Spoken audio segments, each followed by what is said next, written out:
I'm probably going to piss off the Packers with what I'm about to say, but I don't care. This Packer team is a bunch of front runners, and I believe they will be exposed as front runners as we get deeper and deeper into the season. The point for me yesterday, and I was not surprised by the outcome, but Micah's Green Bay honeymoon ended yesterday. There was no more Lambeau lunacy. There was no more introducing Micah before a big stage national TV game at Lambeau, sending Packer Nation into a pregame frenzy. There was no more overwhelming the Lions and the Commanders with this extreme crazed early energy in which they just extinguished the Lions and the Commanders before they even knew what had hit them between the eyes. And it allowed Micah to pick his spots, to play pass rush downs, and to pin ears back and tee off on those two quarterbacks. And it's like he died in Dallas and went to heaven in Green Bay, because you couldn't have been thrown into a better spot, right place, right time against those two teams. And they're both really good teams, and they will prove to both be good teams. But they got buzzsawed in half in Green Bay because of the stage that they walked out on, that Micah got introduced into. So to me, Micah got outplayed yesterday by a better player. Myles Garrett had a better game than Micah did. Myles had 6 tackles to Micah's 2. He never has more than like 2 or 3 tackles. Myles did have a half a sack. Micah didn't have any sacks. Micah did have a couple of hits on the quarterback. I'll give him that. But I thought Myles stood out and stood taller than Micah did in that game, because he's just a better all-around player who deserves more money than Micah, but now doesn't make more money than Micah. And by the way, Micah did have, he lined up off sides in the late field goal drive, and it hurt them because it was 5, but they were going to need the 5. So he got a little over anxious, and he just lined up in the neutral zone. If he would have missed, he would have had another one. Yeah, there you go. So now to Jordan Love. I've said this about Jordan, and I do like him because he's a really good guy, and I think he's a really strong leader for that football team. Mm-hmm. But if you keep them close, he has been known to make late mistakes of that nature. And I give you, that was a play by Grant Delpit. It was, because he plays with his head sometimes more than his talent. He's just smart, and their defense is legit. I mean, you can make it's the best defense in pro football, and they showed you that yesterday, because Packers had a long, hard day on offense. Yeah, they did. And then, to your point, he just makes one late mistake. What time did it come? 3:18. So 3:18. So you play pretty clean football, and then you make one mistake, and all of a sudden the door swings wide open, and then insanity happens. And I give you that, but my takeaway at the end of that game was, now the Packers have just a little bit of doubt in the back of their mind that we're not going to go 17-0, that Micah's not magic. He hasn't completely turned us into a juggernaut, because a juggernaut goes and wins that game 28-10. So in the end, all I know for sure is that the Green Bay Packers lost to the Cleveland Browns. That's all I know, and that's a fact. Yeah. That it took 4 quarters, but it ended with Cleveland ahead on the scoreboard. And for what little hope I have left for next Sunday night, I love that, because that gave me just a little bit to hang on to, and planted a little bit of skepticism in the back of their minds. You say they're going to have a great week of practice. I don't doubt that. But deep down, they got to be thinking, we are human. We're not invincible. That's what yesterday showed. We're not invincible with Micah freaking Parsons. So here we go. Bring it on. I think first and foremost, we all know what the ceiling is for the Packers, but then now we know what the floor is too. Yeah. The floor. And I think it comes down to composure and just experience. Obviously, they're a young team, and so they're going to have some growing pains, but I just felt like, those mistakes towards the end, obviously, I picked the Packers to win by a landslide. I thought it was going to be somewhere between 28 and 10 or something like that. Oh, Vegas made some money. Yeah. And so for it to look like that, but then, obviously I thought it was going to be an ugly win. It's literally 4 minutes or something. I'm at at my boy house watching the game, I'm like packing it up. Like, all right, I'm about to go to the crib, get ready to watch the Sunday night game. Yep. Like, I thought it was over. I'm in my car on the way, and I just hear that they lose. And then I'm like looking up to see how that happened. And all that happened in a little over 3 minutes. Yeah. I just feel like the leadership has to shine through a little more there. And I think that Jordan Love, my guy, but he needs to grow up a little bit. I feel like that pass that he threw, there was no reason to do that. Yeah. You know, and like I couldn't dissect it to see what the coverage was, but I just feel like you don't make that throw. Yeah. You just don't make that throw. It was a chair concept, or it was kind of a double slant with on the corner. Okay. And he predetermined, I'm throwing that number 2 slant, and Delpit fell off, which was a hell of a play by Delpit. It was a fucking great play. It was a great play. It was an excellent play. No, he just came off. Oh, wow. And he fell off because he saw Rondé Barber. Yeah, it was like some off the radar. Okay. It was a hell of a play by Delpit. And that's a great point, but if you're Jordan Love, I talked last week about how the biggest thing for him, the last 12 regular season games, he hasn't thrown an interception or whatever it was, because his decision-making was taking that next step. You have to be great in your decision-making all the time. That was, to me, old Jordan Love right there, right? I'm going to go out there, okay, I noticed that I like it. It's man-to-man. This is 3rd and 3. This is the concept that we're calling. I know, okay, I'm going to work my slants. Maybe alert to the corner if I like it. But you start with that inside slant. You can't just predetermine that. You have to confirm what you see post-snap. Yeah. As soon as you put your foot in the ground, I mean, it's bang-bang. You got to expect, okay, it's not there, I'm going to work outside. If that's not there, throw it away. I would live more so on the side of throwing it away. Your defense is playing great. Punt it down there and force the Browns. Especially at that time in the game. With Flacco to go all the way down. The game's over at that point. You just can't make the crucial mistake, and Jordan Love did. So that's what worries me right now. I'm not out on Love, though. I still believe in him. You haven't fallen out of love with Love? I haven't fallen out of love with Love. He's from Bakersfield, my hometown, so shout out Jordan. But to Kenzie's point, I'm glad Gerald isn't here today because, he would have let us have it. He would not let us in our defense, Gerald, I know you're watching, it was after 2 weeks who was the best team. Now, if we're talking after 3 weeks, then I would give him some credit. But the thing that I do love, why I think that the Packers are legit this year, that defense is the real deal. They are. I mean, that defense is so good. Even, with Parsons, that adds another element. Without him, though, they look damn good. Their rush is great. I mean, the first 7 drives of the game, the Browns went 6 punts and an interception. They got nothing going. The only thing they had was that one drive. They got a field goal. True, but they did it against the Lions as well, and they did it against the Commanders on Thursday night. They've been doing this, and then the reason that they gave up those plays was because the interception, they had one play, 4 yards, touchdown, and then special teams, the blocked field goal. I know it was the day of blocked field goals, but that defense to me is going to carry them a long ways. Just Love and LaFleur and that offense can't make those crucial mistakes. The great teams find a way to win those games. Right. I say Love made one mistake yesterday, and he looked at the inside slant. By the time as soon as he came off to this slant, Delpit came off with him. Already, so I mean, that was a great play. He would pick that off on a lot of guys. You think so? It was man coverage. He read the man. He would get a lot of guys like that. I used to see Rondé Barber do it. Yeah. Rondé was like the greatest at that shit. He got one in the playoffs against the Eagles and went to the crib. But that's just a hell of a play. You got to do it the perfect time. And if you come off early, you're not going to get it. You got to come off right when the quarterback come off. He just made a great play. So I feel like the offense made one mistake, and then special teams made one mistake. And I feel like the reason that it wasn't a blowout by a landslide is because that's the ultimate trap game, bro. You have a big Sunday night. Everybody talking about this Sunday night. Parsons going back to Dallas.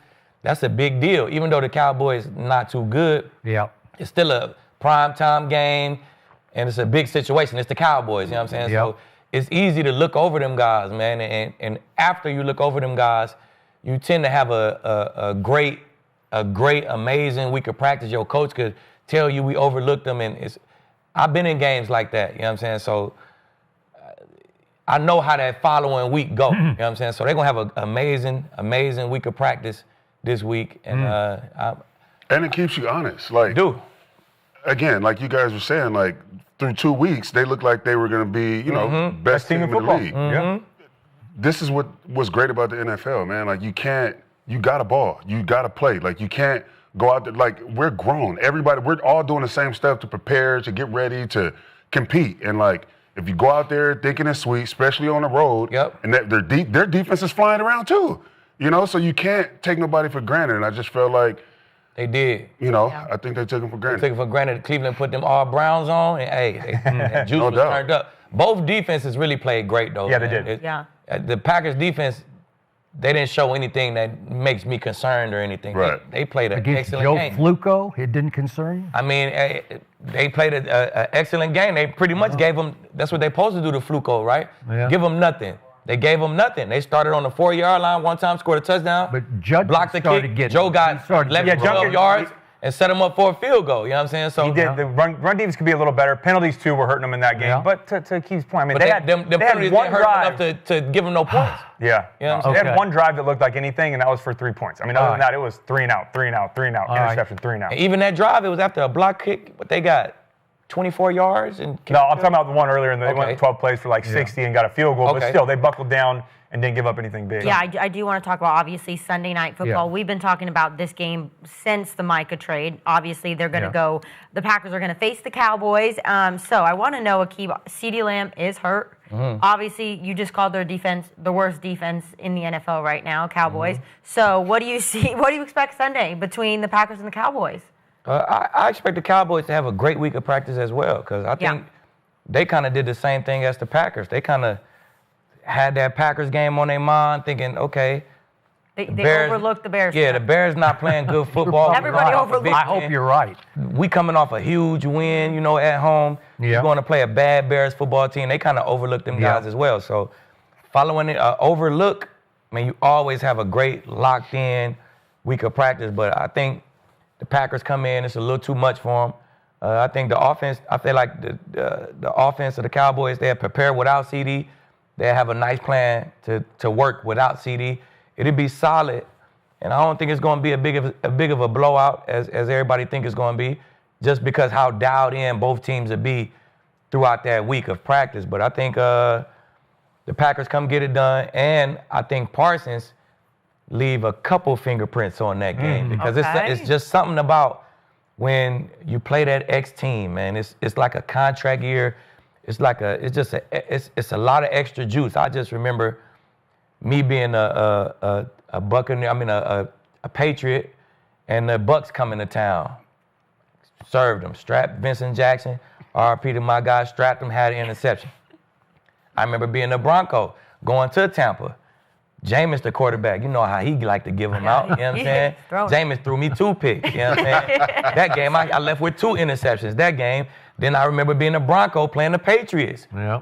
AFC chip, real stage. Yeah. I ain't have an interception, but I had like 4 pass breakups, including the game winner. Tom came down, got a touchdown, tried to throw the 2-point to Julian Edelman. I broke that up, and Roby was able to pick it up. So it's just something about playing that X team, man. If you one of them guys, you always leave a double thumbprint on them games. Did you talk about it after the game? Did you talk big and bad about it? I don't even think I did, Skip. You know, I respect Bill. Yeah, I respect Bill. It is hard to believe. I respect Bill, Tom. You know, I just kept it real professional, real Bronco. I just left them out of my post game, you know. All right, go Mercedes. I don't know. I mean, I think mainly what Talib was just saying, like, I just feel like it's going to be a big game, obviously, with Parsons being a Packer now. So that's a little more added juice to the game.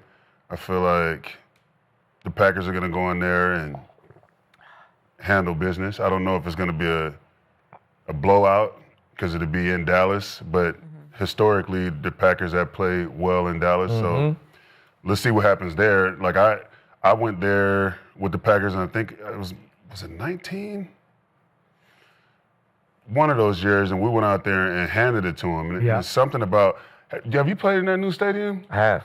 It feels like it don't feel like it's not a great atmosphere. Nah, it feels like I'm at my house. Yeah. And I feel very comfortable. It's almost like a home game for me. You know, like it's a weird energy. You got to like bring your own juice type of vibe. Yeah. I had an interception there. Yeah. Definitely. There's no real home field advantage. Nah, it's no home field advantage there. Like a rich crowd, just real sitting quiet. They really just like watching the game. That energy is definitely not there. I remember like being on the sideline, you know, obviously in between series, and I'm like looking up and I see like pole dancers and like all type of shit going on. I was like, yeah, they're not really tripping about this football game. Like, they just here to get out the house. They're here for the money. There's a game going on at the social event, right? Yeah. Exactly. So I can't even, football. as I've talked about like this response that I'm giving, I can't even like add home field advantage in there because which would normally be a big thing, Sunday night football, home field, but that's not even going to be the advantage. Right. I think the juice is going to be, for both the Packers and the Cowboys, is Parsons. The Packers have Parsons. Yep. They're going to go in there like, yeah, we got y'all, dude. We about to get y'all the business. And then the Cowboys is going to be, probably half the team is like, man, why did we get rid of them? Other half of the team is probably like, it's good we got rid of them. We're going to show them. Yeah. You know, so I can't wait for the game, but I think the Packers handle business by at least 14. Mm-hmm. Blowout. I think it's going to be a good game. I think it's going to be better than I thought it was, obviously, before the Cleveland game. Is it crazy to say that this is a must-win for both teams in Week 4? I mean, I feel like if you look at like the bigger picture of stuff, like if we're talking about the Packers being a good football team, the great teams, you guys know, don't lose 2 in a row. Yeah. Like, you'll lose 1. It's the NFL. It's tough to win every week. But the great teams, they get in the lab, they watch the film, they self-scout, they make the corrections that need to be made, and then they go handle business the next week. Yeah. And on the other side, the Cowboys, if they lose this game, Skip, they're going to drop to 1-3. And they have injuries. And we don't know when everyone's going to be healthy. And obviously, CeeDee's going to be out for a couple weeks. And the defense looks shaky right now. It could be an early exit for the Cowboys this season if they drop to 1-3 and can't get this thing turned around. So I do think this is a must-win for both teams. I think the Packers are going to come out motivated. Yeah. To your point, no, I mean, I played there before when I was in Jacksonville. It's not a huge home field advantage, but the Cowboys' offense plays great at home. Dak plays great at home. Yeah. So I think that will be a factor. But I'm opposite on you guys about the Micah Parsons thing. I don't think you can make that the main story. We can, and the media can, and all of that. But if I'm the Cowboys on offense, he's another nameless, faceless opponent. I'm going out there. I'm going into my game plan, at least mentally. Yeah, you do that. Obviously, you got but you got a game plan for him. Like, all right, he's a good player. We're going to send some double teams. We're going to send some help on these pass rush situations. Yeah. We know how he is. I'm not saying he's not a difference maker, but you can't go in to say, I want to beat Micah Parsons. I'm going in to beat the Green Bay Packers. Yeah. You know, that's the mindset you have to have, at least on offense. It's going to mean more to Micah because he felt like they did him wrong and he should still be in Dallas. But if I'm Dak Prescott in that offense and the offensive line up front, hey, we're going to game plan against you. You're a damn good football player, but we're not going to make it bigger than what it is. Okay. Let me say this about CeeDee Lamb. You can scoff if you like. Adam Schefter has reported that he's likely out for at least a couple of weeks. Yeah. CeeDee Lamb has some LeBron James in him when it comes to injuries. LeBron is the most amazing human being I've ever seen on ankle rolls. I've seen LeBron roll his ankle to the freaking floor, touch it with the bone to the floor, go over, get it retaped, shake it off, and come back like nothing happened. And I'm like, that's impossible. You guys have all had quote-unquote high ankle sprains that they never called high ankle sprains. They were just sprains. But whatever, I got it. But every time CeeDee's been hurt and I've written him off, he just sucks it up and plays. I think he has high pain threshold, and to his credit, he did come back and try a play. He did. He couldn't run. He couldn't plant and cut. He couldn't stop on a dime, and he knew it. But then he goes over and he starts walking and he starts pacing, and he paces up and down and up and down. And the more I watch him walking on the sideline, I'm saying, "You're walking pretty clean, man." And he said after the game, "I tried to go back in because I was ready. My adrenaline was up, and it started feeling pretty good to me." So I'm just saying, I know they had an MRI and it probably looked ugly because it looked ugly when it happened. It got rolled over, and the guy who rolled over is 230 or whatever he is, and that's different than what happens to LeBron for the most part. But I'm not writing CeeDee completely off. If he can't play, we probably have no shot. Even like some long shot, underdog shot, we probably don't have it. But Green Bay very quietly yesterday lost 2 starting offensive linemen, Aaron Banks and that Zach Tom, and they're both pretty good players, and they're both, I think they're going to be out. Yeah. Okay, so does it level the playing field just a little bit? And the run game is not great right now, too. It has not been great. And speaking of run games, right now the Dallas Cowboys are 3rd in the league in yards per attempt rushing the football. So Javonte's been like a revelation for me, even though he got his purse snatched yesterday early. I agree. I don't get it, really good. But still, broad daylight. He runs hard, man. He does. He's run like punishingly hard, where he is dishing on people. He's looking for contact, running through people like Zeke did when he was a rookie. I'm not saying he's Zeke, but I just like the mindset, and it's starting to wear well on the offense because the offense is starting to look like, damn, we can, 3rd and 2. We got a guy who can actually get 3rd and 2. They didn't used to have that. So I do love that. Now, to the motivation. I'm going to remind you, the last time Green Bay was at Dallas was a playoff game in which we were the 2 seed and they were the 7 seed, and they were by far the youngest team in the playoffs that year. We were 7-point favorites at home. We're now about 7-point underdogs at home. But in that game, Micah remembers, CD remembers, a bunch of those guys on the defense remember. It was 27-0 before halftime. To your point, and you went there in the regular season and just ran them out of the building. It was a joke. I know what game you're talking about. I mean, Aaron and Aaron Jones, they just went crazy. Like 3 or 4 touchdowns. Aaron Jones is a cowboy killer. He wanted to be a cowboy, grew up in El Paso. Yeah. So he's just like he's more of a nightmare than Aaron Rodgers was in those days. But the point is, with Jordan Love at quarterback, it was 27-0 before halftime. Well, you have to remember that. You have to say, not in our house this time. That's the motivation to me. Is it was I called it the ugliest, most embarrassing, most humiliating playoff loss I've ever witnessed in any sport by any team, given the pregame circumstance of it. 27-0 before halftime, and Dak, threw for his usual 1,000 garbage yards in the fourth quarter, and they got it back to 48-32. But whatever, it was over at halftime, and Dak and CD are going at it, and on the bench, CD's sitting down at the end of the bench and dropping his head because he's mad at Dak. So it's time to. There's some blood involved here. There's some revenge, and I think that whole defense should be sick and tired of hearing you ain't shit without Micah Parsons, because that's all you guys say. And maybe you're right about that, but keep saying it. I need you to keep saying that without Micah, we have no chance against Micah, right? That's what you're saying. Without Micah, no chance against Micah Parsons. So I need that to be the motivation, that all of a sudden Micah leaves Dallas, where he never really did anything for the last 3 years, and he becomes this combination of Reggie White and Lawrence Taylor and Charles Haley. Like he's 3 Hall of Famers rolled into one now. He's unblockable, unstoppable.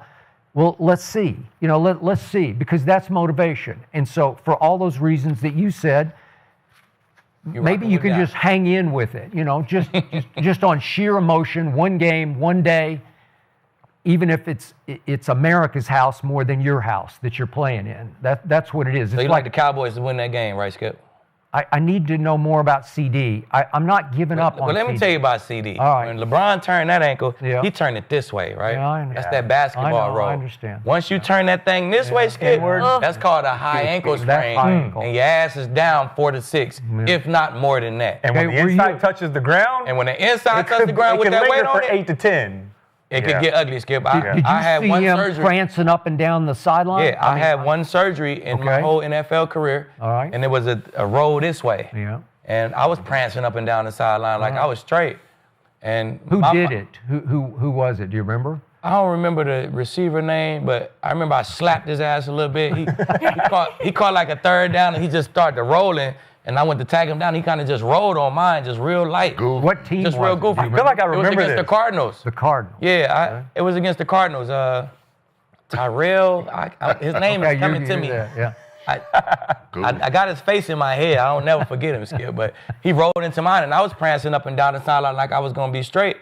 And then next thing you know, I'm on the surgery table. I'm out 10 weeks with a plate and a screw, because once that tib and that fib do this, I know they do. You got to tightrope it. You got to put it back together, and that's what that high ankle sprain. They call it a high ankle sprain, but it's really not your ankle. No, it's your 2 bones. Them ligaments tear, and they get loose like this. So, and depending on how bad it is, like mine, I felt it way up here. Exactly. Like literally, like when I did this, like put pressure on it. Yeah.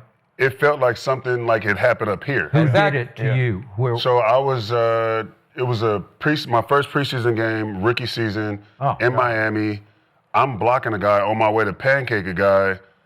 The tackle at the time, I don't remember who it was, he gets thrown on my leg, and I'm just like, bro, this is not, I had never felt that before. And inside roll. It felt like if this is your leg, when I went to take a step, it felt like it was like this, like separated almost, like as if there was just space in between. Did you have to get the surgery? I didn't have to get the surgery, but it didn't go away till June, and this happened in August before the season. But that's the part I worry about and I had the same thing. Mine was in high school, running down the sideline, kind of pushed the guy down, landed on it, and it went inward as well. Inside roll. But I walked off the field. I was like, it hurt. My coach put my arm around him, but I walked off.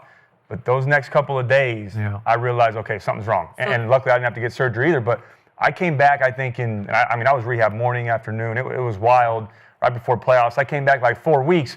But if I played anything other than quarterback, I probably wouldn't have. Well, I was just about to say that too. It's like but that has another element. Yeah, he might be back in 4 to 6 weeks, whatever it may be. But he won't be the same for 8 to 10. Now, I hope he is, but it's going to be tough for him. You got to rebuild that confidence and that trust to plant on that foot again and to know that I can do the same things that I did pre-injury. It might play a big factor in that. And two, if the Cowboys are struggling and things aren't going well, is there going to be incentive to come back? It sounds like we're not going to have CD. So. Okay, I give up. I'm out. Okay. We lose. It'll be 20, there we go. 27-0 before halftime. We do have 80% of the chat is saying the Packers are going to win. So not a lot of 20% though. I have some hope for the Cowboys. I do want to move on to the Rams-Eagles game because I thought I was cashing in my.